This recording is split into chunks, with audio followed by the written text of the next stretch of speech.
Pierre Moscovici, bonjour. Bonjour. Et bienvenue sur Bonjour. Inter.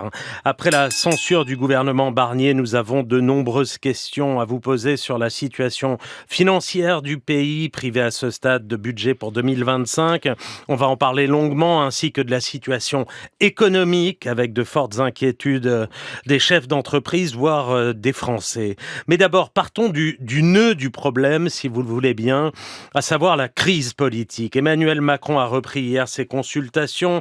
Il réunira aujourd'hui à 14h les partis, sans la France insoumise ni le Rassemblement national. Cet été, le président de la République avait mis 2 mois à nommer un Premier ministre. Peut-il se permettre de prendre une nouvelle fois son temps ? Il faut aller relativement vite parce que l'incertitude économique, l'incertitude politique, l'incertitude financière marchent ensemble. Et il faut dénouer le nœud, en effet. Le nœud, il est politique. Nous vivons une situation totalement inédite sous la Ve République. Pas de majorité, un gouvernement d'affaires courantes pendant 2 mois, en effet, cet été, une censure au bout de 3 mois, et maintenant, à nouveau, c'est inconnu. Et donc, il faut vraiment rassurer sur la capacité du pays à être gouverné, et être gouverné, j'ajoute, de façon stable et certaine. Mais vous avez des doutes Vous avez des doutes sur ça? Je termine ce que je veux dire. Il ne faut pas en même temps trop se presser. Parce que, justement, si on veut avoir un gouvernement stable, il faut une situation qui soit différente de celle de Michel Barnier, qui était trop fragile. Son socle commun n'était pas si commun et n'était en tout cas pas majoritaire. Il était vulnérable à une censure du RN, on le savait depuis le premier jour, et c'est arrivé le dernier jour. Et donc là, il faut essayer de trouver quelque chose qui soit plus solide. Donc, ne pas se presser, mais en même temps, ne pas attendre trop longtemps au risque de nourrir des inquiétudes. Alors, sur la méthode, le fait de réunir tous les partis politiques en dehors du RN et de LFI aujourd'hui à l'Élysée pour essayer de bâtir ce qu'il appelle un gouvernement d'intérêt général, vous trouvez que c'est déjà une bonne méthode, une nouvelle méthode, ou vous avez des doutes? C'est totalement inédit. On n'a jamais vu ça sous la Ve République. Sous la Ve République, le président de la République nomme le Premier ministre, et puis ensuite, c'est le président de la République qui largement forme le gouvernement. Ça n'est pas quelque chose qui est aujourd'hui possible, et donc on arrive à cette situation qui n'est pas exactement dans l'esprit du général de Gaulle, d'avoir des partis politiques qui sont convoqués par le président à l'Élysée pour réfléchir à la méthode pour former un gouvernement. Inédit. Mais ça démontre aussi, d'abord, la gravité de la situation et aussi la prise de conscience de la part de l'ensemble des acteurs qui seront là cet après-midi qu'on ne peut pas en rester là. Alors, ça va être très compliqué, parce que forcément, ils ne tirent pas dans la même direction, ils n'ont pas les mêmes idées, ils sont même opposés par définition, c'est la démocratie, mais le fait qu'ils soient là cet après-midi veut dire on ne peut pas en rester là. Il faut sortir de cette situation. Et une fois qu'on a dit ça c'est le constat, trouver la solution est beaucoup plus complexe. Ça va être beaucoup plus compliqué. Le fait que le Rassemblement national et que la France insoumise ne soient pas conviés à cette réunion, vous comprenez ? Pour la France insoumise, je crois qu'ils ne veulent pas. Pour le Rassemblement national, il y a aussi l'idée qu'ils ne peuvent pas être des forces de gouvernement. Cela dit, on est obligé de constater aussi qu'il y a des formes successives et un peu contradictoires de réflexion. Le Front républicain, puis ensuite une volonté d'obtenir la neutralité du Rassemblement national, maintenant l'exclusion. Quand je parlais de stabilité, il faut arriver à former un socle, une base qui soit stable pour un gouvernement.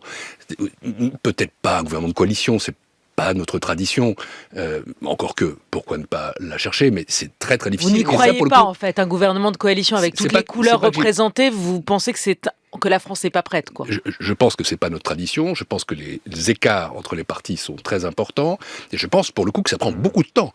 Dans les gouvernements où on fait ça, dans les pays où on fait ça, par exemple l'Allemagne, ça peut prendre 2 mois, 3 mois, voire plus.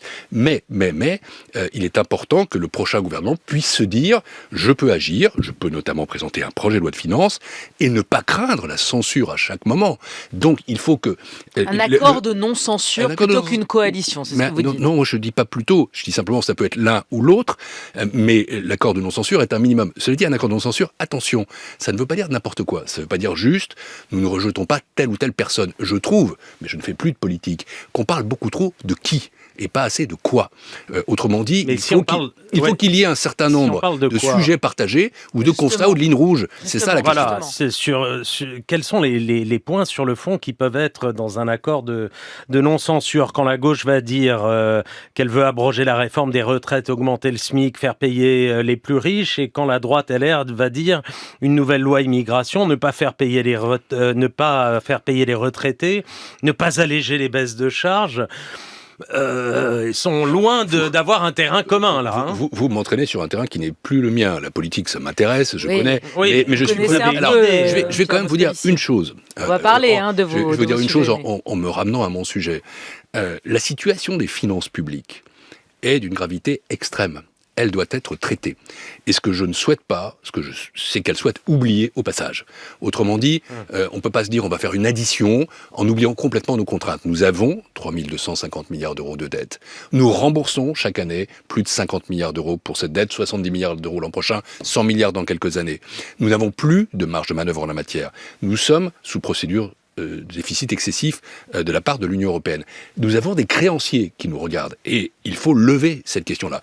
Un des mérites du gouvernement Barnier était d'avoir fixé un cap, c'est-à-dire un point d'inflexion. On a fait des années et des années de quoi qu'il en coûte, de politique expansive. Maintenant, il faut réduire nos déficits. Donc, Enfin, vous voyez bien qu'ils sont tombés sur ça, Pierre Moscovici. Ils sont tombés sur le budget, ils sont tombés sur l'économie, ils sont tombés sur les points, les retraites, les allègements de charges aux entreprises. Et ils sont tombés sur ça. Comment voulez-vous concrètement et de manière réaliste, comment voulez-vous présenter un budget d'économie aujourd'hui quand vous n'avez pas de majorité à l'Assemblée nationale? Si ceux qui ont censuré le gouvernement et ceux qui faisaient partie du gouvernement sont autour de la même table cet après-midi, autour du président de la République, c'est parce qu'ils savent qu'on ne peut pas recommencer la même chose. La même palinodie serait extrêmement coûteuse. Si dans 2 mois, 3 mois, nous avons à nouveau un gouvernement qui tombe et pas de budget, là, pour le coup, la situation deviendrait beaucoup plus tendue, et sur le front économique et sur le front financier. Voilà pourquoi il faut en sortir. Mais ce que je dis, et qui est très important, je crois, c'est que les équilibres ne peuvent pas être sacrifiés au passage. Vous savez, ça fait un certain temps que je suis dans la vie publique, comme haut fonctionnaire, comme homme politique, selon les moments. J'ai appris une chose, peut-être une seule, c'est qu'on ne peut pas faire de bonne politique public, on ne peut pas faire fonctionner les services publics sans avoir de bonnes finances publiques. Le jour où vous êtes étranglé financièrement, vous pouvez raconter ce que vous voulez, vous pouvez avoir telle ou telle priorité, vous ne pouvez rien faire. La dette est l'ennemi de l'économie et c'est l'ennemi de l'action publique. Donc, il faut absolument trouver les voies et moyens d'y parvenir. Et là, Pierre Moscovici, il y a un contexte politique, on en parle depuis quelques minutes, et je vous repose la question de Léa Salamé. L'objectif fixé par Michel Barnier d'arriver à 5% de déficit en 2025, de faire 60 milliards d'euros d'économie, n'est-ce pas tout simplement impossible quand on n'a pas de majorité absolue ? Écoutez, je suis réaliste. Je vois bien que ce sera beaucoup plus compliqué. Ce qui était demandé aux collectivités locales sera plus difficile à obtenir. Ce qui était demandé à la sécurité sociale sera plus difficile à obtenir. Mais je le redis, parce que c'est mon rôle.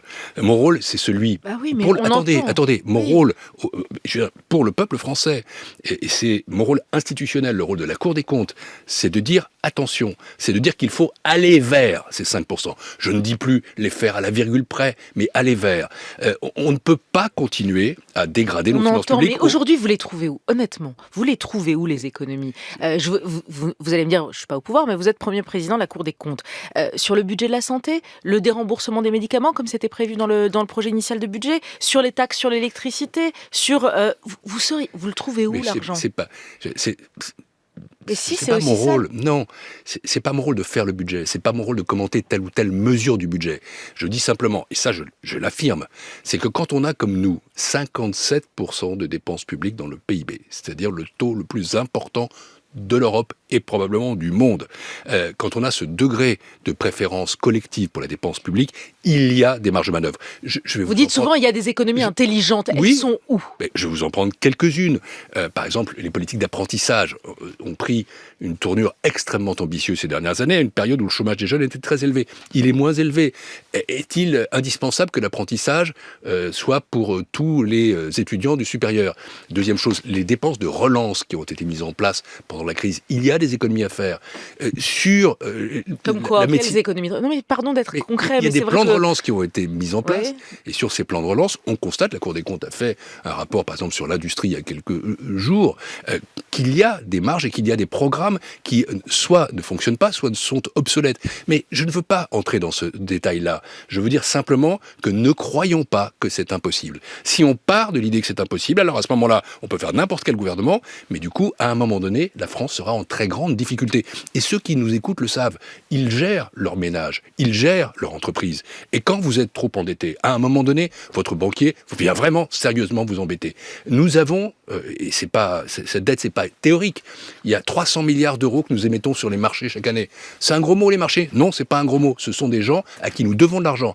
Et s'ils trouvent que nous ne sommes pas fiables, alors à ce moment-là, ils vont nous demander de payer l'argent plus cher. C'est aussi simple que ça. C'est ce qu'on appelle les spreads, c'est-à-dire les taux d'intérêt, les écarts de taux d'intérêt avec nos partenaires. Avec l'Allemagne, avec l'Espagne, nous sommes au-dessus. Avec la Grèce, nous sommes maintenant légèrement au-dessus. Et avec l'Italie, nous sommes à peine en dessous. Et donc, moi, ce que je souhaite, c'est une France forte. Et une France forte, c'est pas une France qui fait de l'austérité, vous savez. Non, c'est vraiment les efforts qui sont à faire. Ils ne sont pas... 60 milliards, c'est pas de l'austérité? 60 milliards d'économies telles que prévu? D'abord, j'étais venu ici il y a quelques semaines, je crois, pour dire que c'était pas 60 milliards. C'était 40 milliards. Et c'est pas trop, ça?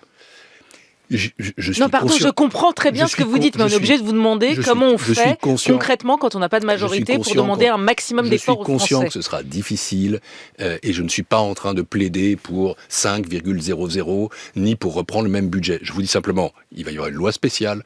Cette loi spéciale ne permettra qu'une seule chose, c'est-à-dire la continuité des services publics et le prélèvement des impôts. Donc il n'y aura pas ce qu'on appelle le shutdown. Les fonctionnaires seront payés, les prestations seront versées. Il n'y aura pas de catastrophe. Il n'y aura pas de catastrophe, pas de chaos, et je n'ai jamais cru qu'il y aurait cela. Vous l'avez pas dit, vous. Pour le coup, c'est responsable de la part des parlementaires, y compris ceux qui ont censuré, de s'assurer que les impôts puissent être prélevés. Mais une fois qu'on a ça, alors pour le coup, il y a, c'est vrai, des centaines de milliers de Français qui rentrent dans l'impôt sur le revenu, des millions qui payent plus. Il y a des dépenses que nous ne pouvons pas faire pour la défense nationale, pour la sécurité intérieure, donc pour l'agriculture. Donc il faut vraiment un nouveau budget. Donc il faut un nouveau budget. Et voilà pourquoi, franchement, je ne suis pas en train de le construire. Je suis plus dans la politique, je ne suis pas au gouvernement. Je suis en train de dire qu'il en faut un et que ce budget doit marquer une inflexion dans la pente de dégradation de nos finances publiques des dernières années. Ça me paraît juste de bon sens et je crois que ça peut être compris. Sur le plan théorique et non politique, Pierre Moscovici, parlons des hausses d'impôts. Est-ce qu'il faudra mettre à contribution les plus riches et les grandes entreprises ou est-ce que vous pensez que ça mettrait un coup d'arrêt à la croissance ? Encore une fois, je ne suis pas là pour commenter telle ou telle mesure, mais il me semble qu'il y a deux choses. D'abord, vous savez, quand on est dans une situation aussi dégradée, à court terme, on est obligé de faire une part de fiscalité. Je ne suis pas en train de dire qu'il faut faire que des économies et surtout pas de rabot. Le rabot, c'est quand on demande à tout le monde de payer. En général, c'est ce qu'il y a de plus bête parce qu'on fait surtout contribuer là où on n'a pas besoin et on économise sur des sujets qui sont des sujets d'avenir, comme l'écologie par exemple. Il faut une part de fiscalité. Par ailleurs, il y a une préoccupation française qui est celle de la justice fiscale. Il me semble qu'il y avait dans le PLF présenté par Michel Barnier un certain nombre de mesures fiscales qui n'étaient pas contestées. La question, c'est le quantum. Jusqu'où ne pas aller trop loin? À votre antenne, il y a bien longtemps, en 2013, j'avais parlé de rabot fiscal. Ça m'a collé à la peau.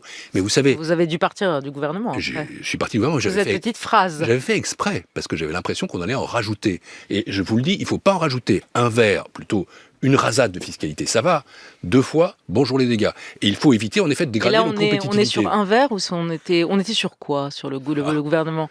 Là, sur le projet de budget et le PLFSS. Il me semble qu'il y avait une rasade qui était acceptée et l'autre qui l'était moins. Les Français, et au fond les forces politiques aussi, étaient conscientes qu'on frôlait l'excès. Mais bon, vous voyez, je suis dans... Oui, vous êtes social-démocrate, oui. Dans la mesure. Ouais. Geneviève... Oui, je fus social-démocrate. Et à titre personnel, j'ai pas beaucoup changé d'idée, même si je ne fais pas de politique. Geneviève nous appelle de Marseille et nous attend au Standard d'Inter. Bonjour, bienvenue. Oui, bonjour à vous tous. En fait, on a le sentiment de tomber des nuls là, en découvrant la situation du budget. Monsieur le maire sur les médias semblait toujours très très optimiste. Et moi, en fait, monsieur le maire avait un patron à l'époque, non? Et ce patron, c'était monsieur Macron. Alors, je me pose la question de comment le président de la République a-t-il pu ignorer la situation budgétaire de la France à cette époque? Et puis, est-ce que les ministres ont des comptes à rendre de temps en temps au président de la République? Merci Geneviève pour cette question. Pierre Moscovici vous répond. Ayant été ministre des Finances, je peux témoigner en effet que le ministre des Finances a des relations suivies avec le président de la République, lequel n'ignore pas la situation des finances publiques. Mais vous savez, il y a une commission d'enquête qui se réunit à l'Assemblée nationale, je crois d'ailleurs que Bruno Le Maire sera entendu cette semaine, moi je serai entendu en janvier, qui doit dire comment les choses se sont passées, pas pour faire un procès. C'est pas ça, mais juste pour que ça ne se reproduise pas. Et que les gens comprennent, et que les Français comprennent. Que les Français comprennent, parce où que ça a péché. En 2023 et 2024, parce que tout le monde se renvoie là-bas. Nous avons connu en 2024 une année noire. Le budget 2024 a été voté avec 4,4% du PIB de déficit. Il a été exécuté avec 6,1%. Ça veut dire qu'on passe de 128 milliards à 180 milliards. C'est du jamais vu hors période de crise. Alors il faut savoir ce qui s'est passé. Excès d'optimisme ou d'hubris politique, je ne sais pas, volontarisme des prévisions, incapacité à prévoir, par exemple, les recettes. Toutes ces questions, elles doivent être traitées. Et ensuite, il faut qu'on sache. Mais vous savez, pardon de le dire, la Cour des comptes et le Haut Conseil des finances publiques ont quand même alerté depuis un certain temps. Et je pense que si on avait écouté ces alertes sur l'optimisme excessif de certaines prévisions macroéconomiques de dépenses ou de recettes, on aurait peut-être gagné un peu de temps par rapport à cette dégradation. Et il faut absolument, je le dis au passage, que les prévisions dans ce pays soient maintenant validées de manière indépendante. Il faut éviter le tête-à-tête entre l'administration et le politique. Beaucoup d'auditeurs sur l'application Radio France s'interrogent sur votre avenir, Pierre Moscovici. Marc du Pas-de-Calais nous dit la chose suivante. Vous êtes un homme de gauche, vous savez compter, pourquoi n'êtes-vous pas Premier ministre? Karim de Lyon, Pierre Moscovici ne serait-il pas partant pour devenir Premier ministre? Je vous livre ces deux questions qui vont dans le même sens. Je suis déjà Premier président. Voilà. Non, mais les premiers ministres, il y a trop de candidats à cette fonction. C'est une belle fonction, mais elle exige avant tout une situation politique. Et puis elle exige un choix. Moi, je suis à la Cour des comptes, qui est une institution magnifique, qui joue un rôle essentiel pour les Français parce que elle les informe. Notre rôle, c'est d'informer les citoyens de manière objective sur une situation qu'autrement ils ne connaissent pas. On vous proposerait, vous iriez ? Je refuse totalement de répondre à ces questions-là, non pas parce que j'ai une arrière-pensée, mais parce qu'il ne faut jamais commenter ce qu'on ne vous propose pas. Enfin, si j'ai appris une autre chose en quelques années de vie publique, c'est de ne jamais dire « et si ». Oui, alors il y en a un qui dit « et si », c'est François Bayrou. Si je peux aider à ce qu'on sorte de tout ça, de cette situation que pas un seul citoyen français ne peut accepter, je le ferai. François Bayrou, qui est au centre du jeu politique et centriste, n'est-il pas central dans cette nouvelle configuration ? Écoutez, chacun à notre place, nous devons aider. Si je peux aider, oui, si je peux aider, j'aiderai. Ça ne veut pas dire être Premier ministre. Donc ça, il y a 1000 façons d'aider. François Bayrou, il a le bon profil ? Écoutez, j'ai dit tout à l'heure, et je le maintiens, qu'il faut ne pas partir du qui, mais du quoi. La question, c'est quelle est la base d'accord minimale qui permet à un gouvernement de se former, ça c'est la coalition, ou de ne pas tomber, c'est la non-censure. Nous avons besoin de ça. Donc il faut forcément élargir par rapport à la situation qui était celle de Michel Barnier. Si j'ai un seul message politique, pour le coup c'est celui-là, et c'est pas parce que j'ai telle ou telle arrière-pensée politique. Mais c'est un message à qui que vous envoyez ? À vos anciens amis socialistes ? À Emmanuel Macron ? À qui ? Qui doit maintenant faire un bouger ? Pardon, si je regarde les choses, les socialistes ont fait un bouger. Ils sont là, ils ont été rencontrer le président de la République, ils se sont déclarés disponibles pour discuter. Et donc il faut que tout le monde fasse un bouger. Et j'ai pas de message à donner aux uns ou aux autres, et notamment pas aux socialistes. Mais je crois qu'il est très important. Vous n'êtes plus au PS, je précise. Absolument. Je pense qu'il est très important que des forces politiques qui s'opposent, encore une fois, il y a une semaine, certains censuraient, d'autres soutenaient. Vous avez compris la censure ? Vous avez compris la censure de François Hollande ? Attendez, il est très important que ces forces politiques soient capables d'être autour de la même table et de trouver une solution commune. Pierre Moscovici, vous avez compris la censure de François Hollande ? Je peux la comprendre, il est député socialiste, c'est son choix. Ça s'appelle de la langue de bois, non ? Non, c'est-à-dire qu'à partir du moment où il avait choisi d'être député, il était dans cette discipline collective. Par ailleurs... Il aurait pu ne pas censurer. Oui, il aurait pu ne pas censurer. Il aurait pu dire « Ancien président de la République, j'estime que c'est pas mon rôle de faire ». Mais c'est pas très important au fond. Parce que ce qui a entraîné cette censure, c'est pas le positionnement de la gauche et des socialistes. C'est le fait que dès le départ, l'équation de Michel Barnier, c'était le socle commun et l'abstention du RN. Et donc le RN, à la fin, a présenté la facture. Quelle surprise ! Pierre Moscovici, sur la situation économique de la France, ce week-end dans le JDD, le patron du MEDEF, Patrick Martin, demandait au prochain Premier ministre de prendre en compte des réalités économiques difficiles au-delà du seul budget. Et il dressait un tableau assez sombre de notre économie, en légère récession, avec des indicateurs particulièrement inquiétants sur les investisseurs étrangers qui suspendent, voire annulent leurs projets, et signal d'alerte, 66 000 dépôts de bilan cette année, un record historique. Est-ce que vous partagez son inquiétude ? Alors, sur les signaux faibles, ou forts d'ailleurs, de dégradation de la situation microéconomique de celle des entreprises, il connaît ça mieux que moi, et il a sans aucun doute raison, et nous regardons ces plans sociaux avec beaucoup d'inquiétude. Sur le plan macroéconomique, celui des grands équilibres, je pense qu'il est un tout petit peu pessimiste. Nous ne sommes pas en récession. Nous avons connu 0,4% de croissance le trimestre dernier.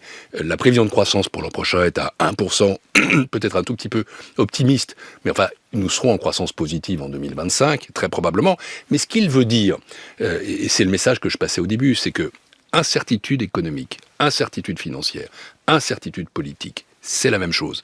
Et que si on ne lève pas l'incertitude politique, alors à ce moment-là, se passera ce qui est en train de se produire. D'abord, une dégradation des finances publiques insupportable et qui finira par être dangereuse, qui se traduira in fine par un renchérissement de taux d'intérêt. Et puis ensuite, le fait que les acteurs économiques, les investisseurs, quand ils sont dans l'incertitude, qu'est-ce qu'ils font ? Ils attendent. Les consommateurs, au lieu de dépenser, ils épargnent. Et quand les investisseurs n'investissent pas et les consommateurs épargnent, à ce moment-là, effectivement, l'économie recule. Et du coup, les entreprises sont en difficulté. Et donc, je vois ça comme ça. C'est pas le terme récession. Choc, frappe, je le crois peut-être un peu excessif, mais la réalité de l'incertitude et de ces menaces sur l'économie, il a raison. 30 secondes pour finir. Vous avez été commissaire européen. Le Mercosur et l'Union européenne, l'Amérique latine, ont conclu un accord vendredi, des négociations en vue d'un accord de libre-échange auquel la France s'oppose. Ursula von der Leyen est-elle passée en force sur l'affaire du Mercosur ? Oui, dès lors que la France s'y opposait. C'était pas non plus impossible juridiquement. La Commission européenne, j'en étais membre, avait déjà négocié cet accord, qui n'était pas en soi un mauvais accord, mais il se trouve que la France, ayant trop peu d'industries qui exportent vers l'Amérique latine et une agriculture vulnérable, se trouvait dans une situation particulière. Il faut traiter cela, il faut penser à nos agriculteurs, d'autant que leurs difficultés ne viennent pas toutes du Mercosur et que ça crée une très grande sensibilité sociale. On aurait préféré sans doute que la présidente de la Commission attende. Je trouve que faire ça en plus quelques jours après la dissolution, la veille de l'inauguration de Notre-Dame, c'était pas forcément indispensable. Mais encore une fois, il faut qu'on discute avec la Commission européenne. Elle a fait un sale coup à la France, pour parler concrètement, Ursula von der Leyen. Ça ne peut pas être mon langage, surtout pas à l'égard d'Ursula von der Leyen et de la Commission européenne, institution que je chéris parmi toutes. Mais quand même qu'il faut parfois, qu'il doit entendre aussi les réalités nationales. Pierre Moscovici, merci, premier président de la Cour des comptes, d'avoir été Merci à vous. au micro d'Inter.